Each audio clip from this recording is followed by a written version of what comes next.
Bom dia, Origem, tudo bem? Na paz?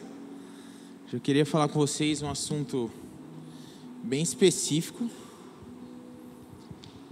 mas que é um mandamento de Deus para nós. Deixa eu fazer uma pergunta. O que você tem que fazer para se sentir descansado? É bem pessoal, eu acho, essa pergunta, né? Porque acho que a gente descansa de maneiras muito diferentes, né? Tem pessoas que têm um ritual muito específico, assim, de descanso, que não é simplesmente deitar na cama e dormir, ou não é simplesmente deitar no sofá e ficar a tarde inteira vendo uma série.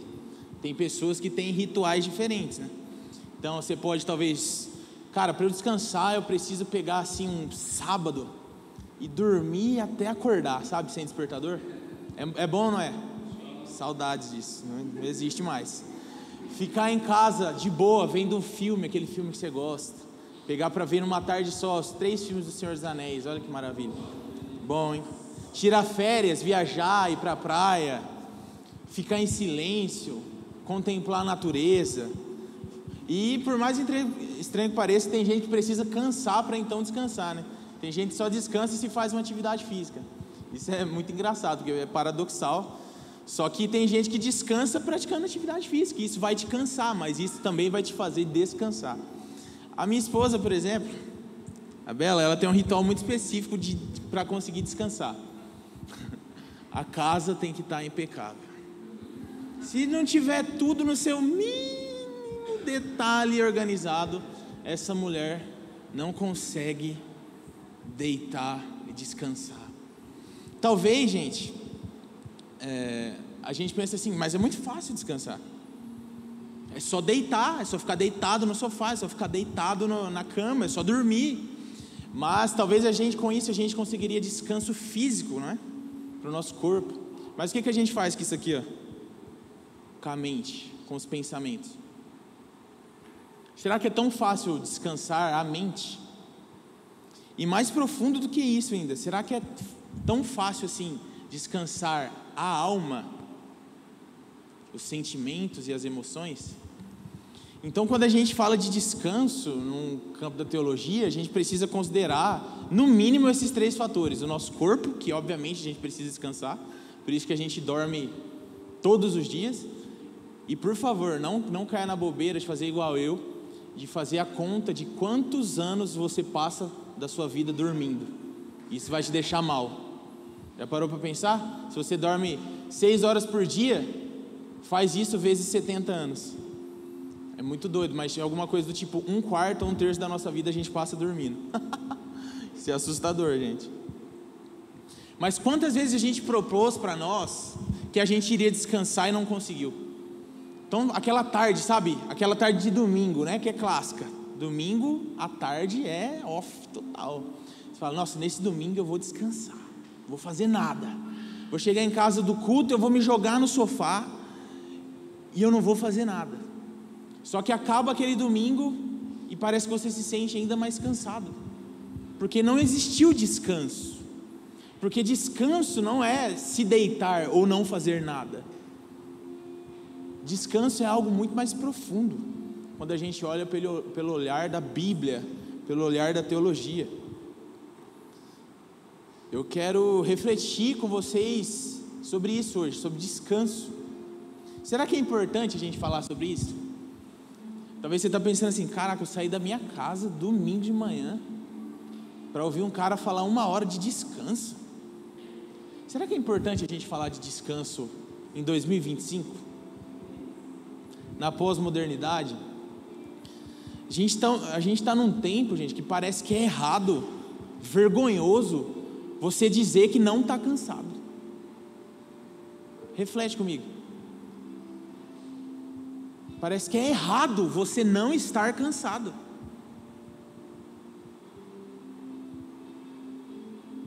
Se alguém ligar para você, eu te mandar uma mensagem e perguntar assim, o que você está fazendo?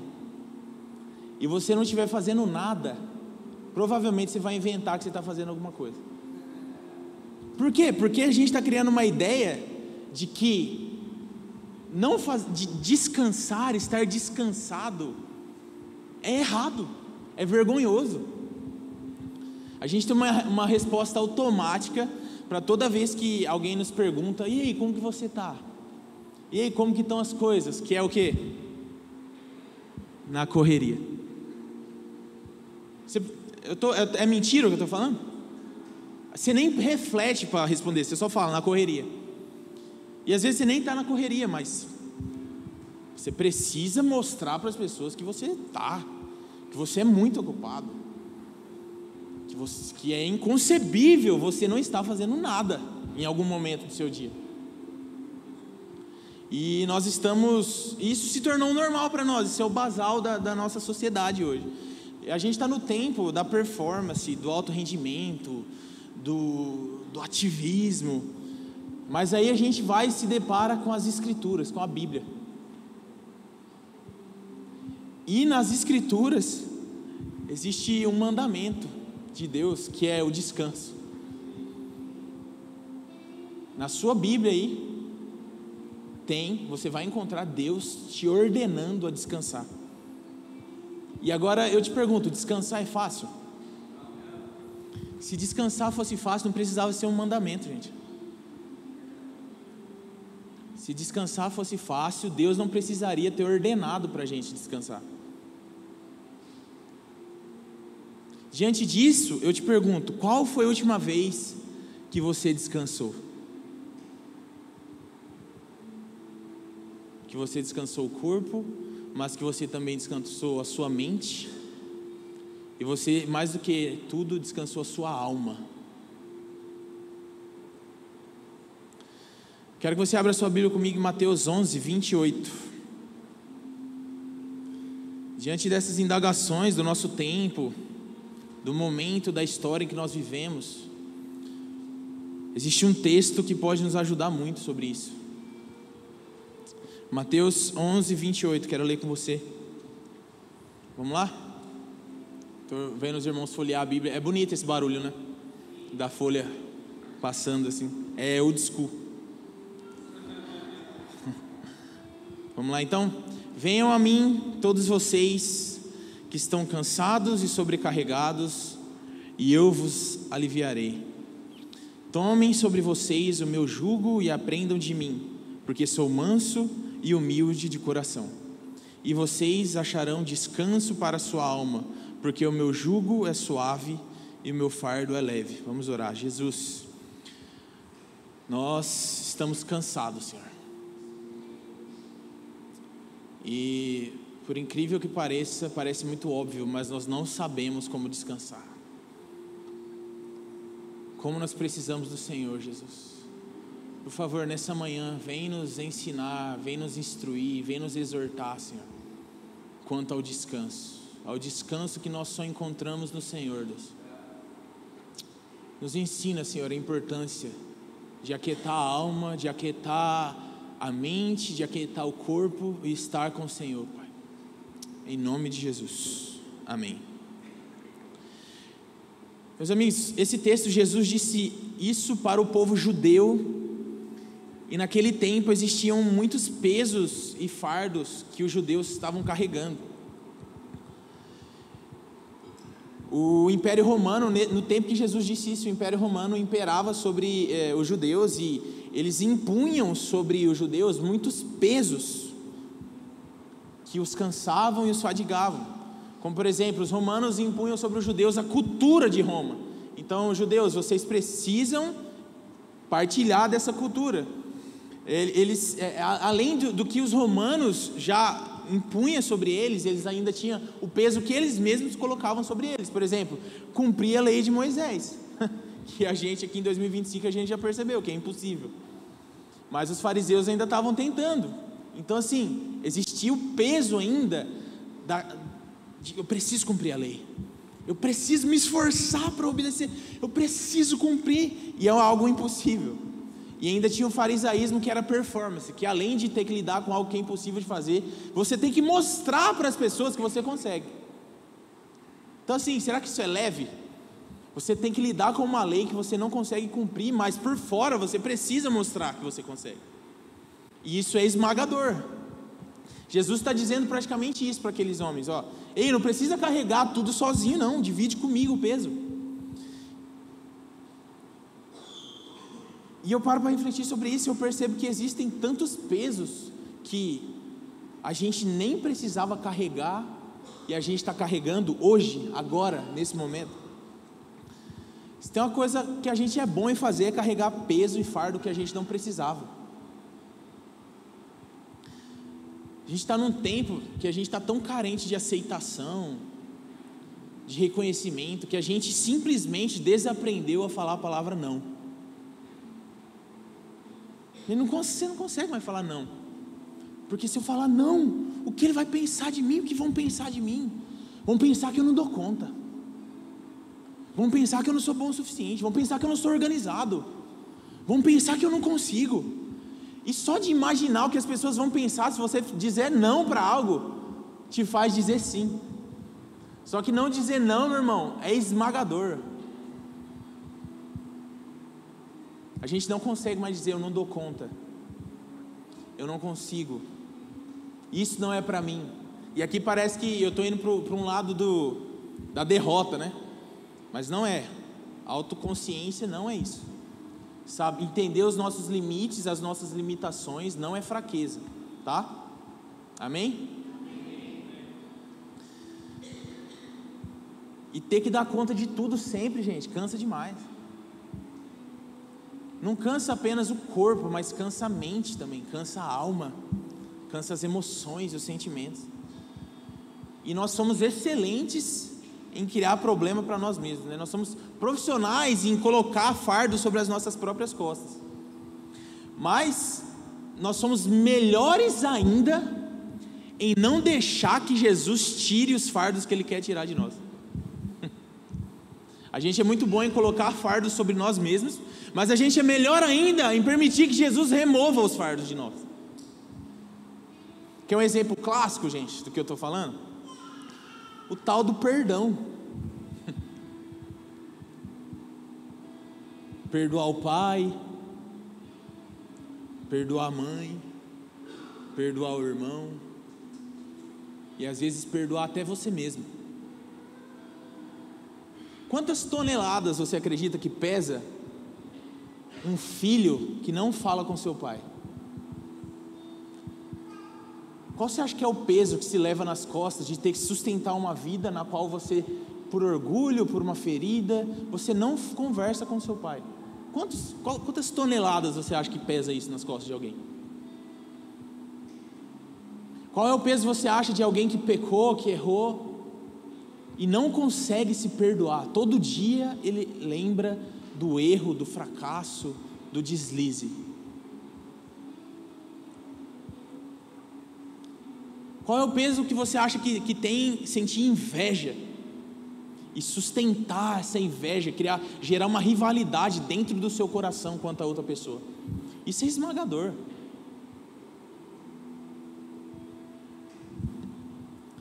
Qual é o peso que você acha de ter que performar toda hora e sempre? De ter que ter a resposta de tudo para todos, de a todo momento tem que estar bem para ajudar todo mundo que for atrás de você? Quanto será que isso pesa nas nossas costas, gente?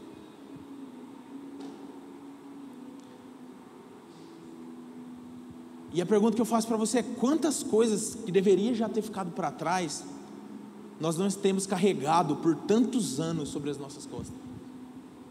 E é por isso que a gente está sempre cansado, por isso que a gente está sempre sobrecarregado. Além de resistir que Jesus remova fardos das nossas costas, a gente ainda no decorrer do caminho, a gente vai colocando ainda mais fardos que não são nossos, que a gente não deveria colocar. E nesse texto que a gente acabou de ler, esse texto é conhecido, não é? Nesse texto existem dois convites diferentes, e para cada um desses convites existe uma ação e existe um resultado que essa ação vai gerar. E eu quero refletir com vocês sobre esse texto que a gente leu, a diferença disso. Qual é a diferença? Quais são esses dois convites diferentes, essas duas ações diferentes e esses dois resultados diferentes? Só que a grande questão desses dois convites é que na maioria das vezes a gente só faz o primeiro. E talvez isso responda porque a gente está sempre exausto, a gente está sempre cansado, a gente está sempre sobrecarregado. Então vamos lá, esse texto começa dizendo assim: vinde a mim, vós que estáis cansados e sobrecarregados. Então vem até aqui, Jesus está falando, vinde a mim, vem aqui. E para você ir até um lugar, você precisa de uma ação, você precisa com as tuas pernas ir. Jesus não disse assim: vós que estáis cansados e sobrecarregados, eu irei até vós. Mas ele está falando assim, nesse caso, óbvio que Jesus vai até nós em determinadas situações, mas nesse caso ele está falando: vinde a mim, é você que tem que vir a mim, ok? Então sobre isso eu quero refletir com vocês, sobre o que a gente concebe no decorrer da vida, desde a infância até hoje, que gera descanso e prazer, e tira sobrecarga sobre a nossa vida. Então, vamos lá, você nasceu num mundo que você é profundamente influenciado pelo mundo que você nasceu.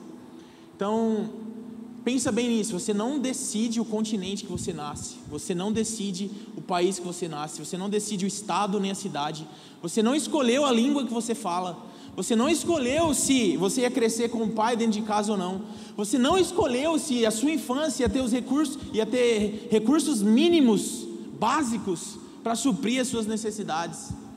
Você não escolheu quantos irmãos você teria, você não escolheu a cultura do bairro que você nasceu, mas é um fato, você nasceu num lugar específico, numa língua específica, numa cultura específica, e você cresceu nesse lugar, e ter crescido nesse lugar forma em você visão de mundo.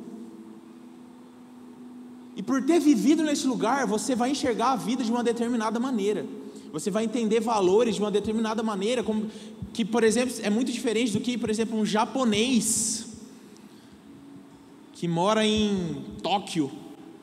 Você consegue entender isso? É totalmente diferente a visão de mundo, valores, princípios, culturas.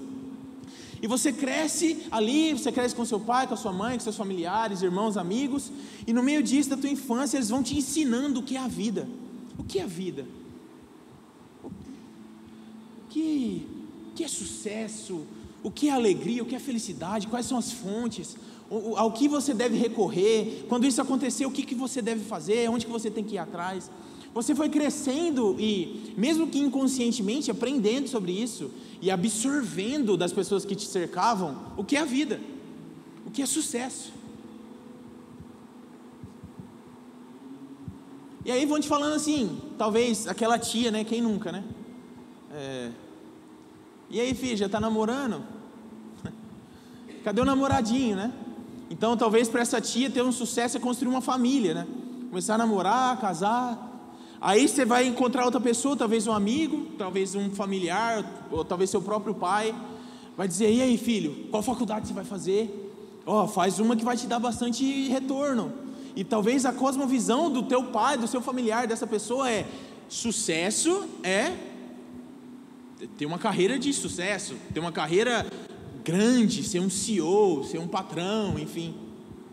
E a gente está cercado de várias pessoas que têm várias visões de mundo diferentes, e a gente está absorvendo e absorvendo e absorvendo. E também a gente aprende o que a gente tem que fazer no dia mal, quando a gente está triste, quando a gente está cansado, quando a gente teve um dia difícil, para onde que eu corro? Para onde que eu vou? E isso também a gente aprende com outras pessoas, na escola, com amigos, com familiares. Mas a gente vai vivendo a vida, no decorrer dessa jornada, a gente vai experimentando da vida, da maneira que nos ensinaram, e vamos vendo que não é bem assim que a gente fica feliz, não é muito bem como ele disse, não é desse jeito que eu fico alegre, não é desse jeito que eu fico leve, eu estou fazendo o que me ensinaram, mas parece que está vazio ainda, não está fazendo tanto sentido. Aí no meio disso a gente vai começando a se frustrar. Por quê? Porque me ensinaram a vida assim, e eu estou vivendo a vida exatamente assim. Talvez você seguiu os passos certinho que o teu pai e a tua mãe te ensinou, e você ainda encontra vazio dentro de você. Falou: mas meu pai e minha mãe estavam errados, e talvez não. Mas isso gera frustração, e essa frustração se torna um peso para nós, de viver a vida dando os passos que lhe foram ensinados, quem dirá aqueles que desobedeceram os passos que foi ensinado. Mas andando certinho ainda encontrar frustração, ainda encontrar tristeza, dor, sofrimento. E a gente vai colocando os fardos sobre as nossas costas. Aí você sai para o mercado de trabalho e tem pouca pressão, né? Graças a Deus. Na internet, no Instagram, você tem que fazer a melhor faculdade, você tem que ter o melhor emprego, você tem que alcançar o primeiro 1 milhão antes dos 30 anos, você precisa ir para Forbes, você tem que andar num carro no mínimo importado aí. Graças a Deus existe pouca pressão, né? E tudo isso vai pesando nas nossas costas, gente. Daí a gente começa a olhar para a nossa realidade diante das pressões que o nosso exterior nos proporciona, e a gente começa a comparar com o amiguinho do lado. E o que vai gerar muito mais sofrimento para nós e peso também. Então imagina aquele seu amigo da escola que estudou com você, fez o mesmo curso que você, fez a mesma faculdade que você, ele vai e consegue comprar um carro. Aí dentro de você começa a bater um negócio assim: meu Deus, eu preciso de um carro agora. Eu preciso comprar um carro, porque aquele cara que estudou comigo, ele conseguiu. Como assim eu não posso agora? Como assim eu não consigo? E talvez você está tendo que priorizar outro investimento. E talvez você está até endividado, e não é a sua realidade conseguir aquilo que a outra pessoa conseguiu naquele momento. Então você coloca um fardo nas suas costas. Daí você abre o Instagram e começa a rolar lá. Aí você se depara com corpos de blogueiras. Aí você olha para a sua própria realidade, você olha para o seu próprio corpo, e você pensa assim: eu tenho que ter esse corpo aqui, porque é o que a rede social está me ensinando. Esse é o corpo padrão, o meu não é o padrão. Então você agora começa a sofrer, porque você tem que ter o mesmo corpo da blogueira, que é milionária, que está cercada de profissionais da estética e da saúde ao seu redor, que é patrocinada por todas as marcas que existem de maquiagem, seja lá o que for. E você começa a colocar sobre as suas costas o peso de ser igual àquela pessoa. Só que na maioria das vezes você provavelmente nunca vai ser, porque as circunstâncias são totalmente diferentes. Só que ainda assim a gente faz disso um peso para a gente carregar na nossa vida. Nós estamos constantemente performando, correndo atrás do vento, gente. Porque se a gente seguir essa lógica para viver, a gente vai ser esmagado. Cansa demais, isso quebra a gente, isso nos fere. E aí tem gente ainda que fala assim, né? Quando eu vim para o Senhor, né? Então, tem aquela frase do: eu vim pelo amor ou veio pela dor, né? Não existe vir pelo amor não, gente. Vem todo mundo porque está arrebentado, cansado, quebrado, moído da vida, de correr atrás do vento. E você só veio para Jesus porque provavelmente, eu tenho quase certeza disso, você procurou tudo antes. Você tentou tudo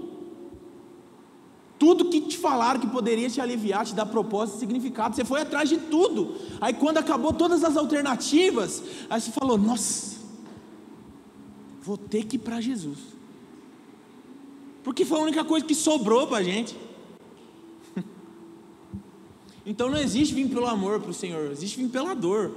A gente chega quebrado, cansado e sobrecarregado, como diz esse texto. Só que aí o Senhor começa a atrair a gente agora. Então Ele diz: vinde a mim. E o primeiro passo, veja bem, é de Jesus, porque existe um convite. O convite é do Senhor: vinde a mim. Ele nos convida, Ele atrai o nosso coração, mas nós precisamos responder e ir até Ele.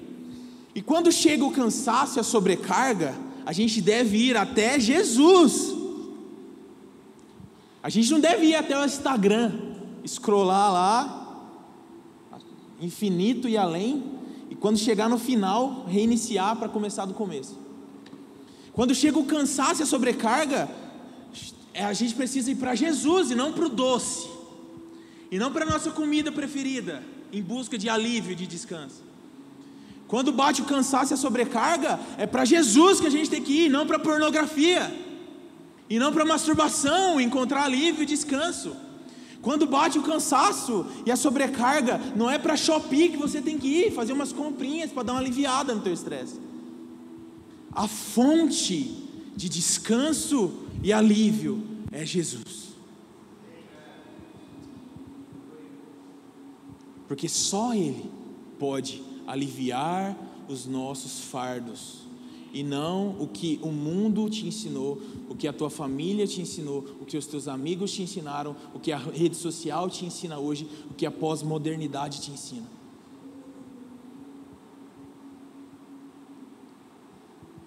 E eu sei que o que nos ensinaram aqui, o que alivia mesmo a gente depois de um dia cansado, é chegar em casa e assistir Netflix, é chegar em casa e comer a sua comida preferida, é beber, transar, usar droga, sei lá o que ensina por aí.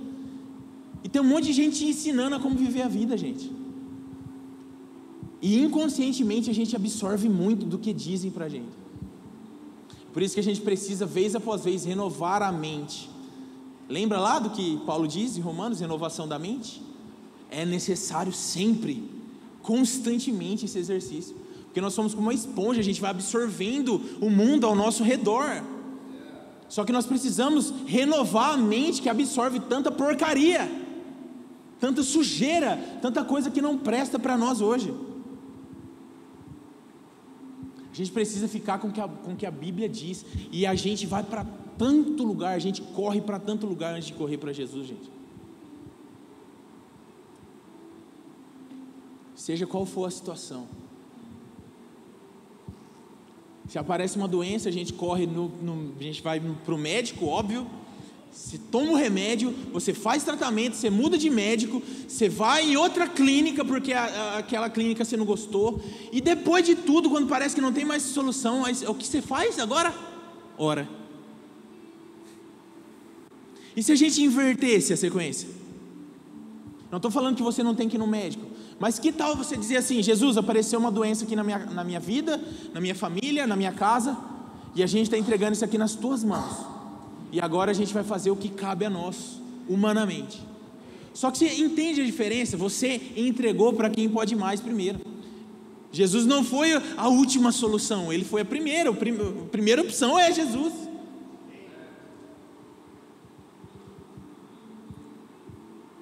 E pelo fato da gente ir para Jesus sempre por último, faz a gente sempre estar exausto. Faz a gente sempre estar com a bateria social esgotada. Faz a gente sempre estar muito cansado. Por quê? Porque ficar correndo para um lado e para o outro em busca de alívio e descanso cansa demais. E o único lugar que pode de fato nos trazer descanso é o lugar que a gente sempre deixa por último para ir, quando a gente já está por um fio.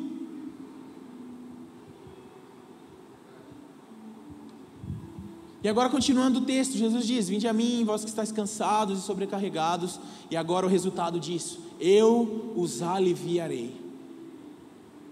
E o que é alívio, gente? Qual que é a diferença entre alívio e descanso? Já parou para refletir sobre isso? Acho que o melhor exemplo que eu posso usar aqui é quando você está fazendo prancha na academia. Quem já fez esse exercício? Levanta a mão. Quem não sabe do que eu estou falando? Meu amigo, se tem uma coisa que traz aflição para a tua alma, é a prancha. Você vai lá na posição e os primeiros 3 segundos é tranquilo, mas a partir do 4º segundo você já começa a tremer igual uma britadeira. Se alguém pegar você e colocar numa calçada assim, ó, provavelmente vai rompe o concreto. Mas, meu amigo, você está treinando ali, normalmente é por tempo, né? 30 segundos de prancha, ou 1 minuto, enfim. E você está olhando para o relógio e você está tremendo. E 30 segundos pode durar 24 anos. E você só sabe disso quando você está em posição de prancha. E quando acaba o tempo ali, você pode soltar e se esborrachar no chão. Você sente o quê? Alívio. Mas quando você solta a prancha ali, você está descansado? Não, você sentiu alívio, descanso, talvez daqui 4 dias, né? Porque o 3º dia é terrível, vai te destruir, né? Estou falando de prancha, estou olhando o Tiagão ali, ó. Ele faz muitas pessoas sofrerem com prancha, com certeza. Agora um exemplo talvez mais claro ainda. Imagina que você está no pontilhão da Delegado. Quem sabe onde é o pontilhão da Delegado? Ninguém? Pontilhão da Delegado. Para quem não conhece, é um pontilhão que ele é íngreme, meu amigo. Para escalar aquilo lá a pé é triste. Então imagina que você está subindo o pontilhão da Delegado com o seu Uno Mille. Saudades do meu Uno Mille. E aí você escuta aquele barulho que você não gostaria de escutar. O motor para. Só que você parou no meio do pontilhão da Delegado e não tem como você voltar para trás. Você precisa empurrar esse carro até lá em cima. Aí você começa. Aí chegam os bons samaritanos, te ajudam ali e tal. Só que ainda assim vai ser terrível, gente. Nossa, depois você precisa colocar isso no Maps e ir lá para você conhecer esse lugar. Vai de bike. Sobe de bike. Aí você vai chegar lá em cima. Ufa, chegamos. Tá plano agora. Você tem alívio. Mas e descanso? Talvez daqui uma semana, né? Dependendo dos corpinhos aí também. Tem gente que vai demorar mais, talvez um mês, né? Tem gente que vai jogar futebol lá no racha e fica 3 semanas de recuperação, um jogo. O Gui foi 3 vezes no racha, já não tem joelho mais. Mas existe uma diferença muito grande entre alívio e descanso. E esse texto trata das duas coisas, também diferenciando isso. O que acontece, meus irmãos, é que nós somos viciados em buscar alívio em Deus e não descanso. A gente sempre corre para Deus quando as coisas estão já muito ruins. A gente sempre corre para Deus quando o negócio já está pegando fogo. Só que Deus não é um bombeiro para ficar apagando os seus incêndios. Deus não serve para resolver sua coisa quando você já tentou tudo e Ele é a última opção.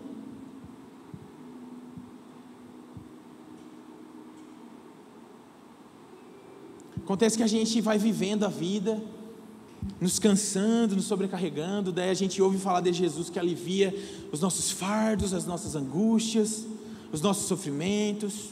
Então a gente chega até Jesus agora e simplesmente despeja sobre Ele todos os fardos que a gente acumulou durante os 20, 30, 40, 50, 60 anos da nossa vida. Tudo de uma vez assim. Uau! Nunca me senti tão leve. Nunca me senti tão bem. Porque Jesus de fato alivia nossos fardos, principalmente quando a gente sai da antiga vida e passa para a nova. Só que agora, depois disso, a gente vive toda uma vida no descanso de Deus? Não. O que a gente faz? Volta para os mesmos lugares, pessoas, práticas, pecados que nos sobrecarregou durante toda a vida e começa a colocar de volta todos os fardos nas nossas costas.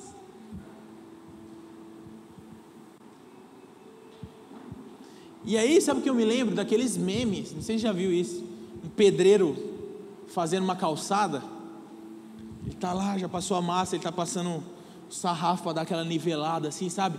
Aí ele passa a fitinha zebrada na calçada, tipo assim, ninguém pode pisar agora, porque a massa está fresca ainda. Aí ele vira de costas e vê um cachorro, com as suas 4 patas, pisando no cimento fresco. Muito parecido com o que a gente faz com Jesus. E ainda tem outro, tem um cara que está andando de carro assim, numa estrada rural, aí ele para e tem um cordeirinho preso dentro de uma fresta no chão, assim, um buraco. Aí ele vai lá, dá maior trabalho para tirar o cordeiro, tá, tirou. Que maravilha, aí o cordeirinho sai pulando assim, ó. Adivinha o que ele faz? Ele pula no buraco de novo, no mesmo. E é muito parecido com a gente e Jesus. É muito parecido. Isso acontece vez após vez, após vez, após vez. A gente volta para pecados que já nos aprisionaram e Jesus já tinha nos libertado, que nos cativaram, que já trouxeram tantos problemas para a sua vida, para a sua família. E aí eu lembro de que Salomão disse lá em Provérbios 26, que é bem nojento, tá? Que é assim: como o cão volta ao seu próprio vômito, assim é o insensato que repete a sua tolice. E aqui é isso mesmo, gente. Ele está falando que o cachorro vomitou e foi lá e comeu de volta o vômito. É horrível. Então é horrível quando Jesus tira alguma coisa de nós, que o vômito sai, e a gente vai lá naquela sujeira, pega de volta e coloca dentro de nós de novo. E será que a gente faz isso? Em 2 Pedro 2,22 ele diz assim: como um porco lavado que volta a rolar na lama. Eu fico muito imaginando Jesus olhando para mim assim, quando eu faço isso. Você já fez algum trabalho muito difícil, muito detalhado, muito complicado, que quando você terminou esse trabalho, alguém deu um jeito de estragar tudo que você fez?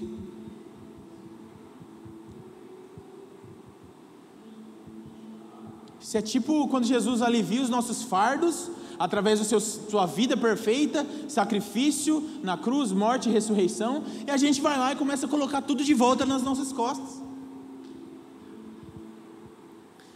Mas graças a Deus que Jesus continua dizendo, que ele disse em João 7,37: quem tem sede vem a mim e beba. Então existe nele uma graça que eu não consigo entender, existe nele uma paciência que é muito profundo para eu entender. Porque como pode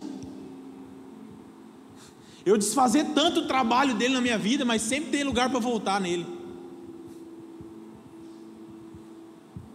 E por mais que a gente persista nesse, sabe, esse lenga-lenga assim, essa vidinha mais ou menos com Jesus, nessa história do cachorrinho, do porquinho, ele ainda continua saciando a nossa sede quando a gente vai até ele, vez após vez. Mas não é isso que ele propõe para nós. Ele não quer para sempre apenas te dar alívio. O que Deus propõe para nós é descanso, que é muito mais excelente. Agora a gente entra na segunda parte do texto, na segunda resposta, na segunda ação, no segundo resultado. Agora Jesus começa a dizer: tomai sobre vós o meu jugo. E não é que agora Jesus, ele tira o nosso fardo e nos deixa sem nenhum, porque é impossível também você viver a vida e não levar nenhum tipo de peso, gente, tá? Não existe. Mas existe o fardo que você mesmo gera, e existe o fardo que Jesus propõe. Ele diz que é leve. Eu prefiro o de Jesus. Se tem que levar algum peso, que seja o de Jesus. Enquanto a gente estava levando muitos fardos pesados, que a gente junta no decorrer de toda a nossa vida, Jesus nos convida para levar o fardo dele, que é leve, e ainda dividir o peso do fardo leve com ele. Olha só que maravilha, não é melhor? E esse jugo, gente, vocês sabem, fala de união, aquela parelha de bois, que deixava 2 bois um do lado do outro. Os animais deveriam andar lado a lado para carregar uma carga em comum. E não sei se você sabe, mas a palavra cônjuge, que a gente usa no matrimônio, significa companheiros de jugo, sabia disso? Então você e o seu cônjuge têm um jugo em comum, vocês andam lado a lado, para carregar um peso, juntos. Então Jesus diz para a gente: você precisa estar vinculado a mim, você tem que andar do meu lado, você tem que caminhar comigo. Onde eu for você vai, onde eu parar você para, o que eu amar você ama, mas o que eu odiar você odeia também. É isso que ele está propondo agora, nesse segundo momento do texto. Então a gente entendeu que alívio é bom, mas não é o que Jesus propõe. Ele está propondo algo agora mais excelente. Então o começo disso é andar lado a lado, caminhar juntos. Não só correr para ele agora no domingo, quando a coisa está muito ruim, quando você está prestes a se divorciar do teu marido, ou quando a dívida, você já está pensando até em maneiras de acabar com a própria vida. Jesus não está propondo isso.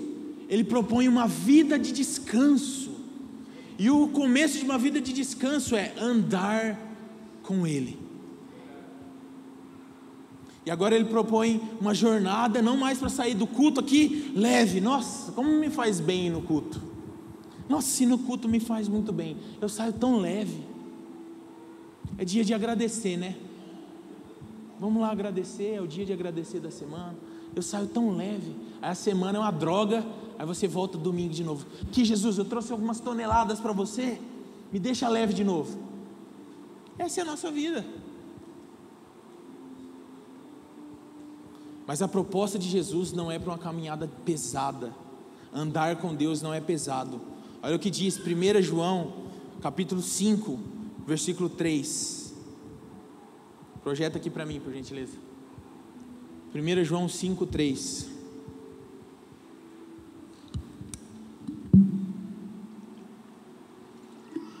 Porque este é o amor de Deus, que guardemos os seus mandamentos. E os seus mandamentos não são difíceis de guardar. Em outra versão, seus mandamentos não são pesados. Pesado, meu irmão, é ter que sustentar uma vida de pecado em secreto. Pesado é ter que performar toda hora para todo mundo. Pesado é viver no pecado, escravo, subjugado pelo pecado. Isso é pesado. Os mandamentos do Senhor não são pesados. E nisso consiste o amor a Deus. Guardar os seus mandamentos que não são pesados.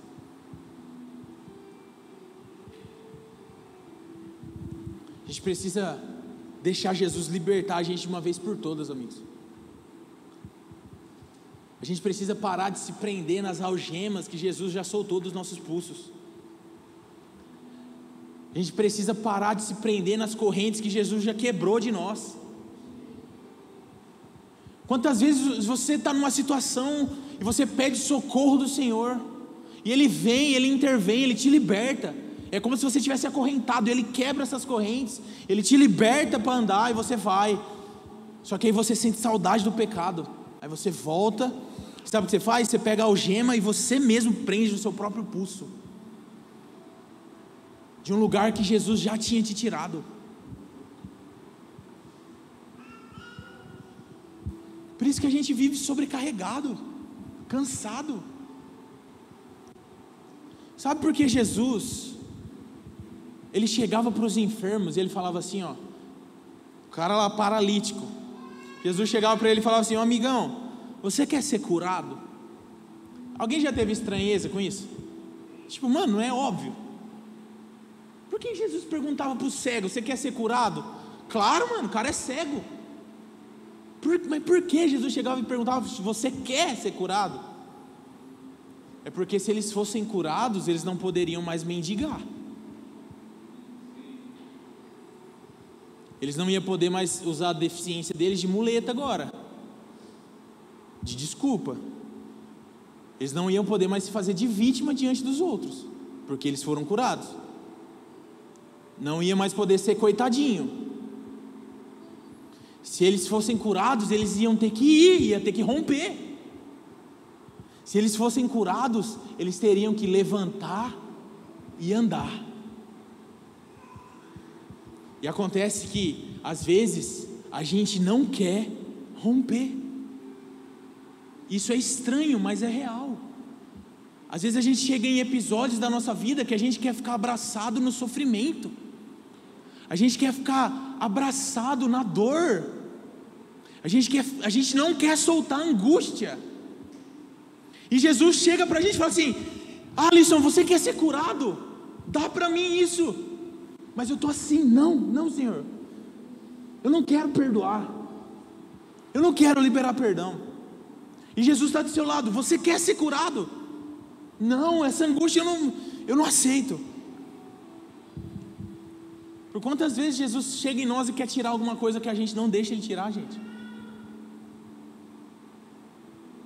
Isso pesa, está pesando na jornada, está pesando na caminhada.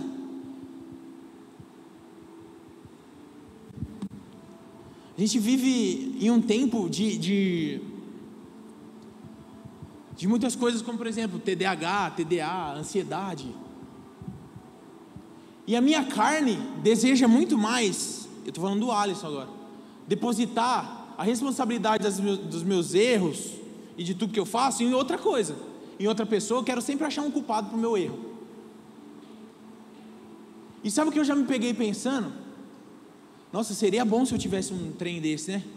Um TDAH, um TDA, alguma coisa dessa. Porque aí, se eu fosse grosso com alguém, era só falar que era alguma coisa dessa aqui. Se eu me atrasar, sei lá, eu tenho alguma coisa para depositar aqui, minha responsabilidade. E obviamente que isso é de uma ignorância gigante, gente. Estou falando do que eu fui tentado a pensar. Porque claro que quem tem o diagnóstico disso, a vida dele é totalmente afetada.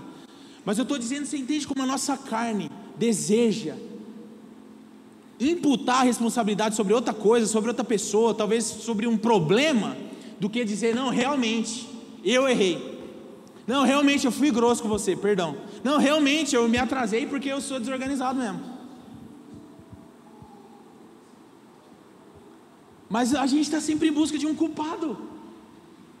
Quem que eu vou culpar dessa vez pelo meu pecado?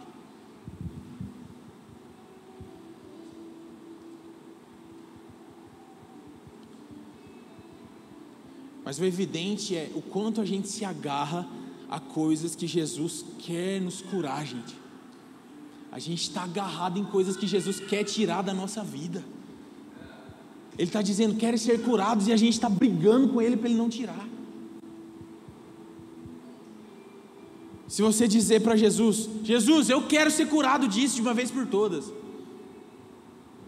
dessa mágoa, dessa angústia, dessa dor, saiba que Jesus vai dizer assim para você, ó, então levanta e anda agora.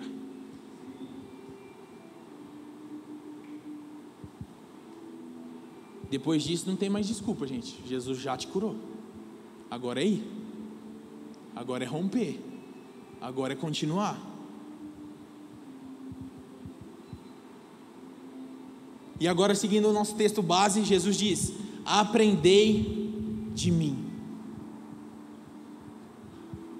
Jesus não é o tipo de Deus que está no terceiro céu e ordena que a gente faça um monte de coisa que Ele nunca fez. Jesus não é Deus totalmente superior a nós e olha para nós pequenos e falhos e fala, faz um monte de coisa que só um Deus pode fazer aí, vamos ver se você consegue. Não. Ele encarna e Ele vem viver todos os desafios que você vive hoje. Hebreus vai dizer que Ele foi tentado em todas as coisas, mas não pecou. Ele venceu, graças a Deus. E você já teve a experiência de ter que aprender uma coisa nova com uma pessoa muito arrogante? Talvez no trabalho, na escola, sei lá. É horrível, não é? Jesus não é isso. Porque Ele diz, aprendei de mim que sou manso e humilde. Jesus é o camisa 10, meu amigo. Ele é o super-herói, Ele é o cara que não errou. E Ele não é um arrogante com você. Ele fala, aprendei de mim, porque eu vou te ensinar com mansidão, com paciência. Eu vou te ensinar com humildade, porque eu tive que aprender a obediência por meio do sofrimento. E eu sei que você também vai ter que aprender por meio do sofrimento. Então eu tenho paciência. Eu sou manso com você. Eu sou humilde. Jesus não te ensina através da arrogância de ter acertado e não ter errado em nada, mas da humildade, de uma amizade, de um relacionamento profundo. Um discípulo, gente, discípulo significa andar ao lado, andar do lado, andar junto, se sujar com as poeiras do pé do mestre, e para isso você tem que estar perto, é andar junto, lado a lado, e só assim a gente vai encontrar descanso para a nossa alma.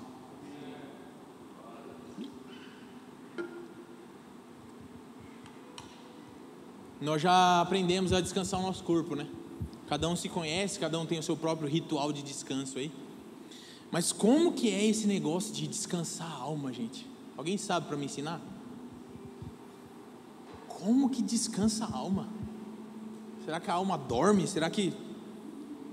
O que a gente faz para descansar a alma? Se você dormir, pegar um dia off, ir para a praia, viajar, pode ser que tua alma ainda vai estar perturbada, mesmo você fazendo tudo isso. Então eu quero trazer com vocês agora alguns pontos de reflexão sobre como nós podemos descansar a nossa alma em Deus. Então, o primeiro ponto que pode trazer descanso para a tua alma é que hoje você tem paz com Deus. Talvez você ainda pense muito no teu passado e a vida que você já viveu um dia. Só que de uma maneira impressionante, Jesus se esqueceu dela. E talvez o refletir muito sobre os seus erros e pecados do passado pode estar sendo peso para você hoje e agora. Então o primeiro ponto do nosso descanso em Deus envolve a questão de que você foi salvo das trevas, você foi salvo do inferno eterno pela bondade e graça de Deus. E porque você tinha alguma coisa para oferecer? Não, porque Ele decidiu te amar sem motivo nenhum. Então talvez isso já possa te ajudar um pouco a descansar no Senhor. Ele te salvou. O contexto hoje entre você e Deus é de paz, existe paz com Deus, porque quando Jesus olha para o Hugo, Ele não está enxergando o Hugo, mas Ele está enxergando Jesus na frente do Hugo, e por isso Ele se agrada, porque Ele se agrada do Filho perfeito. E nós podemos agora pegar as obras de Jesus, os méritos de Jesus, e trazer para nós, para que nós também recebamos da parte de Deus amor, graça, bondade, misericórdia. Isso é maravilhoso, amigos. Lutero vai dizer assim, que a alma só encontra verdadeiro descanso quando pela fé ela descansa na justiça de Cristo e não em suas próprias obras. Enquanto você achar que é o fato de você estar acertando ou errando que faz você ser amado por Deus, você vai viver uma vida sendo esmagado, gente. Porque como diz o poeta, fiz o que pude e pude pouco. Você sempre vai poder muito pouco. É por isso que a gente precisa de um herói. Por isso que a gente precisa de um camisa 10. É por isso que a gente precisa de um salvador. E esse é o princípio do evangelho. Eu reconheço que eu não consigo, então eu preciso de que alguém me salve. E esse alguém é Cristo, o seu herói.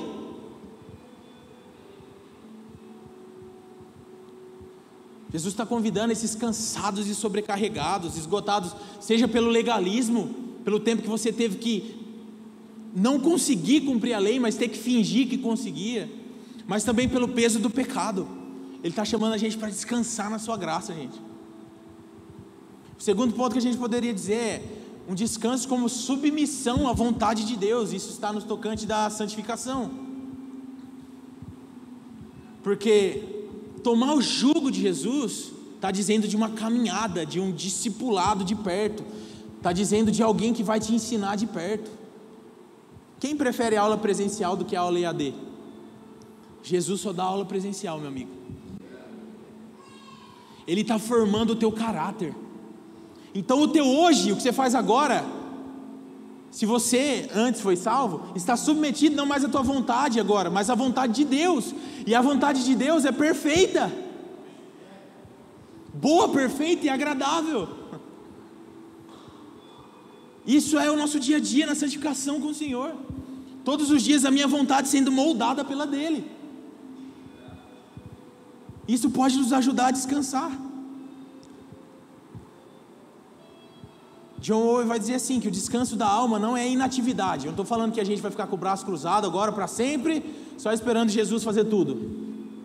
Mas é a libertação da tirania do pecado e do ego, o teu próprio ego, de querer ser, de querer mostrar, de querer se provar, de querer provar o teu valor, de querer tomar o teu lugar. Sabe essa coisa que esmaga a gente? Agora isso é substituído pela obediência amorosa a Cristo. Você não é mais um escravo do pecado agora e do seu próprio ego, mas você voluntariamente se submete a Cristo, e isso é descanso. Não é ter que vencer o mundo, mas é se ancorar naquele que venceu. Isso gera descanso. É paradoxalmente ativo. Você descansa ativamente. E agora um outro ponto que a gente poderia pensar é descanso como comunhão com Deus, como unidade. Você está unido a Cristo. Você está nele. Você está nele. Você pertence a Ele. Você não está ao léu, a sua história não está entregue ao destino, você pertence a Ele.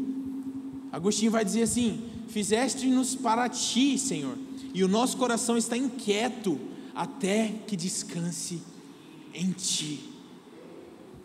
O descanso é uma questão também geográfica, é onde está o coração.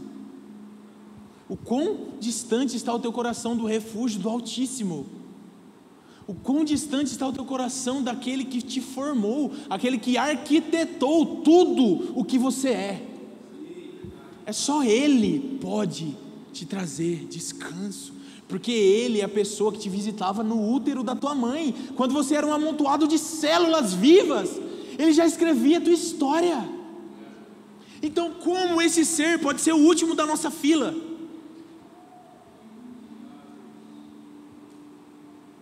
Como o ser que me viu meus ossos sendo tecidos no útero da minha mãe pode ser o último que eu acesso no momento da aflição?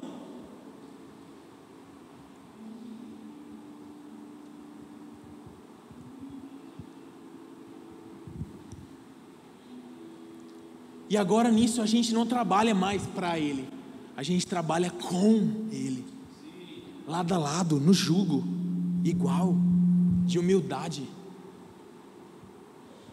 de mansidão e humildade de Jesus. Descanso, meus amigos, mais do que qualquer coisa, é deixar de lutar sozinho. Ainda tem um monte de luta para você lutar, ainda tem um monte de coisa para você vencer, mas a boa notícia é que não mais sozinho, não mais pelas tuas próprias capacidades, não mais pelo que você pode e não pode fazer, mas com Cristo. Descanso, mais do que tudo, gente, é olhar mais para Jesus do que para si mesmo,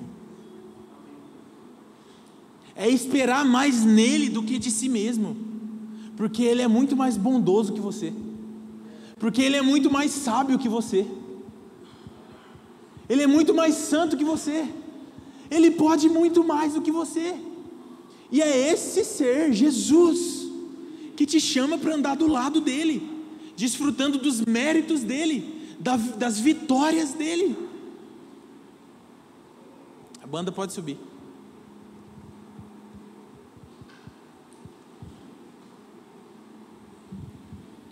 Acho que uma coisa que pode nos ajudar a descansar também é parar de viver para ser aceito, gente.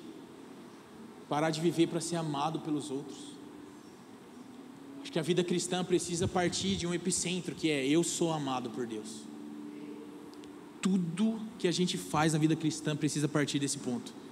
Eu não vou ao culto de domingo para ver se talvez Deus me ama. Eu não vou orar para ver se talvez, se a minha oração for bem bonita, se eu escolher as palavras certinhas, bem crentes as palavras que eu usar, aí sim Deus vai me ouvir então. Não, tudo parte do princípio que você é amado agora. Mas eu ainda peco, você é amado agora. Mas eu ainda não consigo, você é amado agora.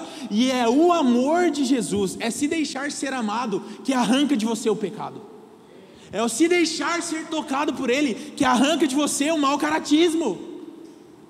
Seja lá o que você faz de errado hoje, se abra para ser amado pelo Senhor, porque é Ele em você que faz você ser como Ele é. Você não consegue perdoar sem o Espírito Santo. Você não consegue amar a tua esposa sem o Espírito Santo. Você não consegue criar bem os teus filhos sem o Espírito Santo.